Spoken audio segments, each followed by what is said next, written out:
ঝুলে থাকা গ্যাস লাইনের নিচে থমকে আছে উন্নয়ন।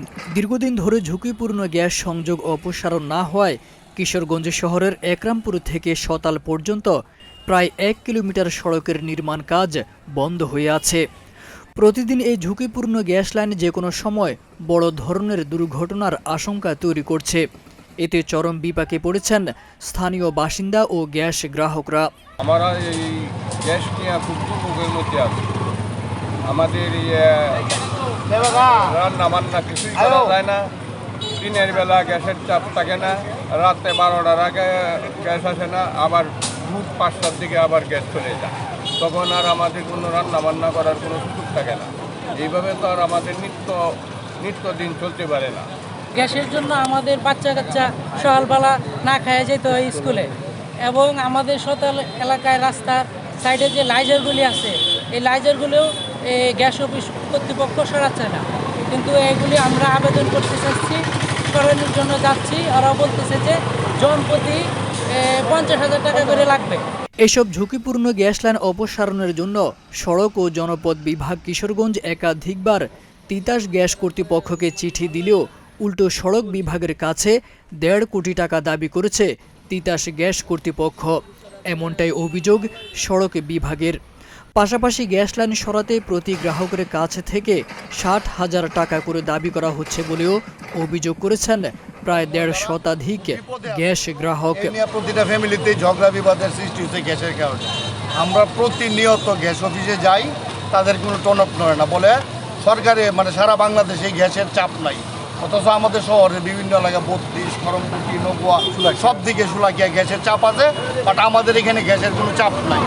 গেল এক কথা। দ্বিতীয় কথা হলো এই যে রাস্তার কাজ চলতেছে, আমাদের রাস্তার পাশে গ্যাসের লাইনগুলো আছে, ওনারা আমাদের কাছে ভালো পরিমাণে একটা টাকা দাবি করতেছে। গ্যাসের লাইজারগুলো আমাদেরকে সরাই দিবে, টাকা না দিলে ওরা কাজ করবে না, যেভাবে করে আছে এইভাবে করে থাকবে। এই কারণে রাস্তার কাজও হচ্ছে না, আমরাও গ্যাসের কোনো সুবিধা পাচ্ছি। গ্যাস লাইন না পাওয়াতে আমাদের খুবই অসুবিধা হচ্ছে, সংসারে অনেক ঝামেলা হচ্ছে, এবং বাচ্চাদের স্কুলে খাবার নিয়ে যেতে পারতেছি না। ভোর 5টার সময় চলে যায় আর রাত 11টার সময় আসে এই গ্যাস। তাই মাননীয় জেলা প্রশাসনের কাছে আবেদন জানাচ্ছি যে আমাদের গ্যাসের বিষয়ে আপনি আমাদেরকে গ্যাস অফিসে বড় ধরনের একটা সমাধান করে দেন আমাদের এলাকাবাসী, 7 নং ওয়ার্ডের বাসী। ঝুঁকিপূর্ণ গ্যাস সংযোগ ও রাইজার অপসারণের বিষয়ে তিতাস গ্যাসের উপমহাব্যবস্থাপকের কাছে একাধিকবার লিখিতভাবে অনুরোধ জানানো হয়েছে বলে জানিয়েছেন সড়ক ও জনপথ বিভাগের নির্বাহী প্রকৌশলী শাকিল মোহাম্মদ ফয়সাল। তিতাস গ্যাসে কিছু বিদ্যমান রাইজার রয়ে গিয়েছে, এইগুলি অপসারণের জন্য আমরা তিতাস গ্যাসকে চিঠি দিয়েছি। এই রাইজারগুলি অদ্যাবধি অপসারণ না হওয়ায় আমাদের সড়ক উন্নয়ন কাজের কার্যক্রম বিঘ্নিত হচ্ছে।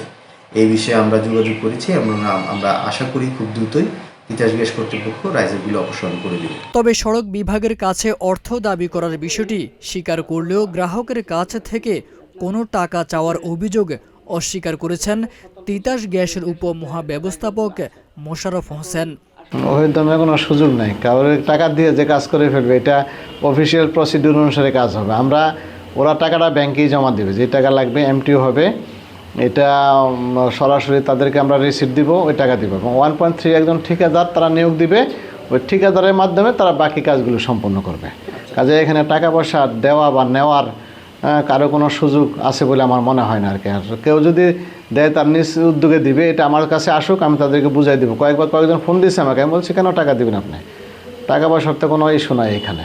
এদিকে দ্রুত এসব ঝুঁকিপূর্ণ গ্যাস লাইন অপসারণ করে একরামপুর থেকে সতাল পর্যন্ত মহাসড়কের নির্মাণ কাজ সম্পন্ন করার জোর দাবি জানিয়েছেন এলাকাবাসী।